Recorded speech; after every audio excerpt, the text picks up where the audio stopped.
Hello card makers, welcome to day 22 of Die Cut December. My name is Natalie and today I'm going to make a note card for you using these dies.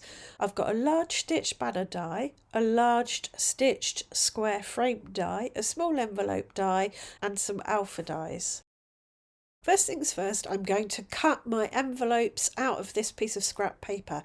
This is actually from the front cover of a paper pad that I picked up at the works.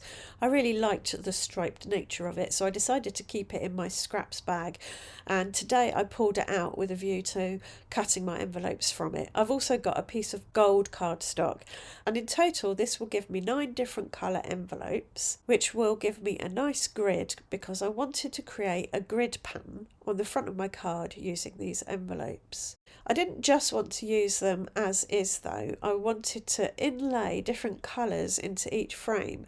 So I laid down a strip of double-sided tape, popped all the innards out of my frames, stuck the frame down onto the double-sided tape except for the gold one because I want to keep the gold one gold, and then I shuffled the innards along a colour. So I took the innards from the pink frame and inlaid them into the orange frame, and I took the innards from the orange frame and inlaid them into the yellow frame, and I took the innards from the yellow frame and inlaid them into the green frame, all the way down to the grey frame, and I took the grey innards and put them in the pink frame. You'll see how it all looked at the end. I really do like the way these turned out. I did think initially when I sat down to make this card that I would use mixed media, something from my pouch of pretties, to create the envelopes, but because they're so small and so intricate, I felt the sort of blotchy, splodgy, smushy nature of a lot of my mixed media pieces would take away from some of the intricacy of the die cut. So using solid colours for these little envelopes works best, I think. After I finished inlaying all the little pieces, I burnished each envelope really well with my finger just to make sure all those tiny pieces were pressed down into the adhesive, and then I snipped them up and trimmed the excess tape from around the outside of each envelope. So now I've got 9 perfect little envelopes ready to go on my card. Despite my envelopes being rectangular, I wanted my grid to be square, so I thought the easiest way of achieving that would be to cut a square and stick my envelopes to it and arrange them in a grid that just looked right. So I used the largest stitch frame die that I had to cut out a square, and I kept the frame attached to the inner square because I thought the frame would look nice around my little grid. And then I approached this a bit like a jigsaw. I filled in the corners first. So I took the 4 corner pieces and aligned them up perfectly in the corners. That allowed me then to put the middle bottom one in and the middle top one in, because then I could get those equally spaced between the two either side. Before I added the middle row of envelopes though, I needed to cut my sentiment piece because I wasn't going to be able to get the envelopes spaced properly without it.